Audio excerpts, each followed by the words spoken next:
한국과 미국의 정상회담 이후 일각에서는 한국이 미국에 너무 많은 것을 내줬다는 비판이 제기되었습니다. 한국은 실익도 없이 미국에 일방적으로 퍼주고 자화자찬한다는 목소리가 나왔지만 정작 이재명 정부는 도널드 트럼프 대통령의 특유의 협상 성향을 간파하고 여기에 맞춘 특별 전략을 준비한 것으로 전해집니다. 실제로 정부는 이번 정상회담에서 한미 원자력 협정 개정 논의를 성과로 이끌어냈습니다. 한국은 2015년 개정된 한미 원자력 협정에 따라 미국의 동의 없이는 우라늄을 20% 미만으로밖에 농축하지 못하고 사용 후 핵연료 재처리가 금지되어 있는데 이번 회담을 계기로 이러한 제한을 조기에 재협상하기로 한 것입니다. 이는 주변국들도 놀랄만한 파격적인 성과로 평가됩니다.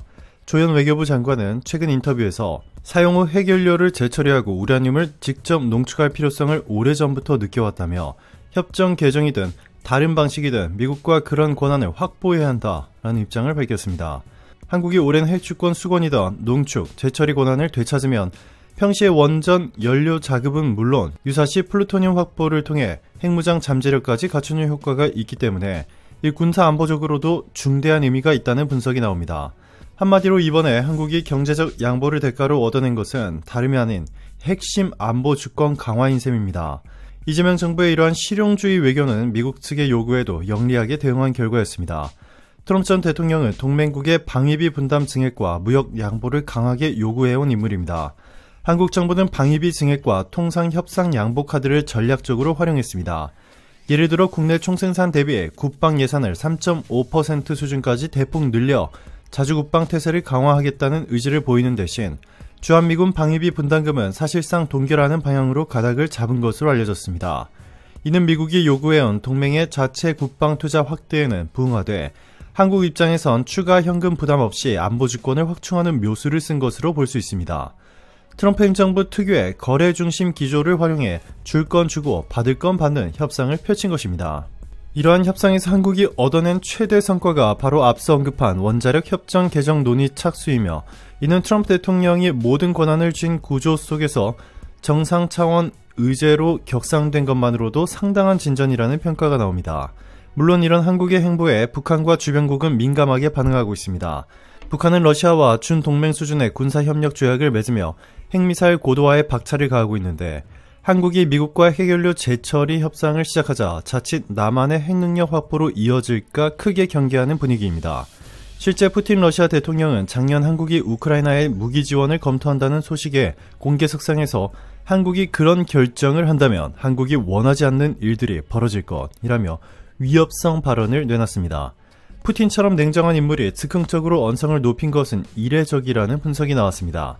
이는 러시아가 한국의 무기력을 은근히 두려워하고 있다는 방증입니다. 한국은 과거 불곰 사업 등을 통해 러시아 전차와 장비를 상당수 들여왔는데 이들 노후 장비를 우크라이나에 지원하면 우크라이나군이 러시아산 장비를 익숙하게 운용해 전황을 유리하게 바꿀 수 있습니다. 또한 한국군이 보유한 K9 자주포, 다연장 로켓 등은 이미 세계적으로 성능을 입증받은 무기들로 이것이 우크라이나 전선에 투입될 경우 러시아 입장에서 상당한 압박이 될 것입니다. 결국 러시아, 북한의 밀착은 한국으로 하여금 핵협정 개정과 자체 억지력 강화에 나설 명분을 제공했고 한국은 이를 놓치지 않고 있는 것입니다.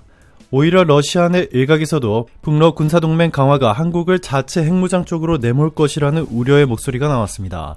실제로 앨리슨 후커 전 미 백악관 NSC 선임 보좌관은 북러 관계 심화로 한국이 점점 더 자체 핵무장 쪽으로 나아갈 가능성을 배제해서는 안 된다라고 지적했고 미국의 대표적 보수 싱크탱크 카토 연구소의 더그 밴도 선임 연구원도 한국과 일본의 자체 핵무장을 차악으로 받아들여야 한다라며 북한의 핵위협 속에서 한국의 핵무장을 용인하는 것이 더 나은 선택이라고 주장했습니다. 요컨대 북한이 핵으로 미국 본토를 위협하는 상황에서 한국이 독자 핵 억지력을 갖추는 편이 미국으로서도 더 안전하다는 인식이 워싱턴에 퍼지고 있는 것입니다. 이러한 기류를 반영하듯 미국 정치권에서도 전술핵 재배치나 핵 공유론이 공공연히 제기되고 있습니다. 미 상원군사위원회 공화당 간사인 로저 워커 의원은 지난 5월 미국의 국방 예산을 550억 달러, 약 75조 원 증액하면서 한국의 전술핵을 재배치하고 나토식 핵 공유를 추진하자는 파격적인 제안을 내놓았습니다. 이 위커 의원은 현재 확장 억제, 이 미국의 핵 우산만으로는 북한의 위협을 막기에 부족할 수 있으므로 한반도의 새로운 핵 옵션을 고려해야 한다면서 핵무기 전진 배치와 핵 공유 협정을 공식 거론했습니다. 상원 외교위의 공화당 간사 짐 리시 의원 역시 유럽과 달리 인도태평양에는 미국 전술핵이 하나도 없다. 중국, 러시아뿐만 아니라 수백 개 핵무기를 보유한 북한까지 있는 상황에서 동맹들에게 확신을 주기 위해 핵 재배치를 검토해야 하며 이 논의를 터부시해서는 안 된다라고 강조했습니다.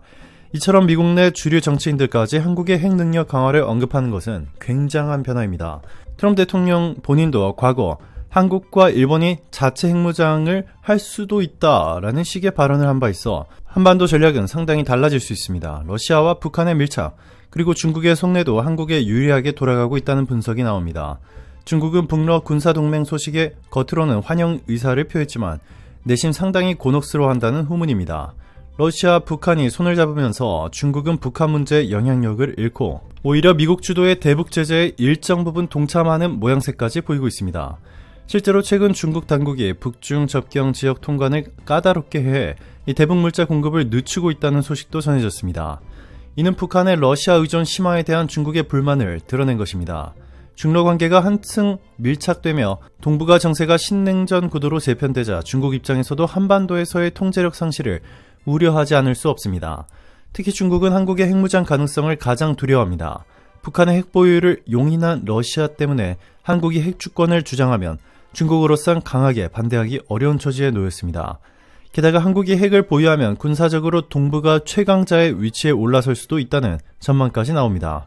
지금도 한국군의 재래식 전력은 세계 최상위권인데 만약 핵 억지력까지 더해진다면 중국의 태평양 전략에 커다란 제약으로 작용할 것은 자명합니다. 이렇듯 중러의 예상 밖 행보가 결과적으로 한국의 안보 역할 증대를 불러와 동북아 최종 승자는 한국이 될 거란 말까지 외신에서 나오는 실정입니다. 한편 K방산의 약진 역시 한국 외교 경제 전략의 또 다른 축으로 떠올랐습니다. 이재명 대통령은 취임 이후 방위산업을 국가 전략산업으로 키우겠다는 경제 비전을 제시해왔고 현재 그 성과가 가시화되고 있습니다. 폴란드를 비롯한 유럽 국가들이 대거 한국산 무기를 도입하면서 작년에 한국은 사상 최대인 173억 달러 규모의 무기 수출을 달성했습니다. 폴란드는 K2 전차, K9 자주포, FA-50 경공격기 등 6해공 전력을 풀세트로 구매하며 한국 무기의 최대 고객이 되었고 올해에도 추가로 5조 원 규모의 무기를 현금 구매하겠다고 나설 정도입니다. 심지어 공산권 국가인 베트남까지 한국의 K9 자주포 3,500억 원어치를 들여오기로 하여 공산권 최초의 K방산 수출 기록을 세웠습니다. 이처럼 한국은 세계 4위 무기 수출국을 향해 치닫고 있으며 영국 제인스 등 군사 매체들은 머지않아 한국의 K2 전차와 K9 자주포, 천무 다용장 로켓 등 각 부문 세계 점유율 1위를 차지할 것이라는 전망도 내놓고 있습니다. 한국 무기의 높은 성능과 가격 경쟁력, 그리고 이재명 대통령의 정상 세일즈 외교가 맞물려 이뤄낸 성과라 할 수 있습니다. 이러한 한국 방산의 급부상에 중국은 불편한 기색을 노골적으로 드러내고 있습니다. 중국 관영 매체들은 최근 한국 무기 수출과 성능을 깎아내리는 기사를 연이어 내보내고 있습니다. 대표적으로 중국 군사 매체들은 2010년 연평도 포격 당시 K9 자주포가 고장나 북한군 포격을 제대로 제압하지 못했다며 한국 자주포는 실전에서 쓸모없다는 식의 주장을 펼쳤습니다. 그러나 이것은 사실과 다릅니다. 당시 연평도에 배치된 해병대 K9 6문 중 포격 전 초반에 정비 중이었던 1문을 제외한 5문 중 2문이 북한군 방사포탄에 경미한 피해를 입었지만 그중 1문은 불과 몇 분 만에 수리를 마치고 교전에 투입되었습니다. 결국 나머지 4문으로 북한 해안포 진지를 응징 사격했고 K9의 실제 탄착군을 분석한 결과 공개 스펙 이상으로 정밀한 성능을 보였다는 평가까지 나옵니다. 오히려 중국 매체가 내세운 자국의 PLZ-05 자주포는 발사 시 자체가 흔들릴 정도로 안정성이 떨어져 이론상 가능하다는 15초간 3발 동시 탄착 사격은 과장 광고에 불과함이 드러났습니다. 그럼에도 중국은 한국 K9이 수입 부품에 의존해 정비가 어렵다는 등 근거 부족한 비난을 이어가고 있습니다. 하지만 K9 자주포의 국산화율은 80%를 훌쩍 넘고 성능 신뢰성도 세계 각국에 입증되었습니다.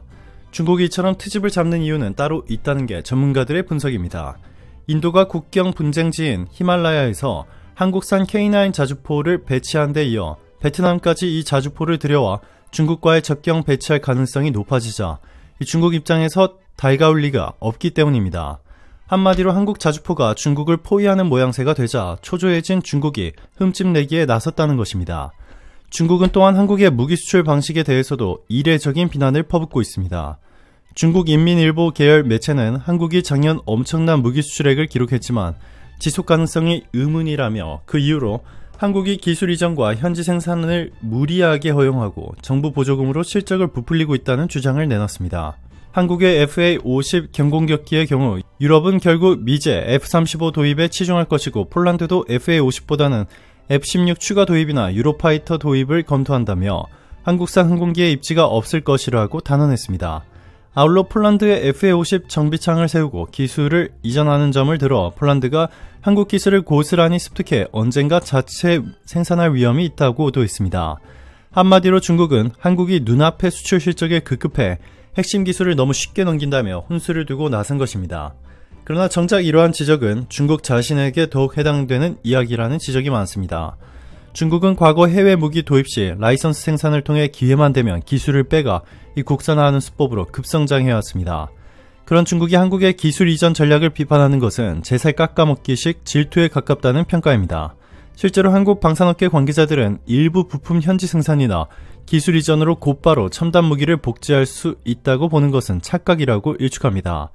가령 폴란드의 K2 전차 현지 생산 사업도 폴란드 측의 미숙한 제조 기반과 인력 문제로 애를 먹고 있는 것으로 알려졌습니다. 주요 핵심 부품은 여전히 한국에서 공급되고 있어 완전한 기술 유출 가능성은 낮다는 것입니다.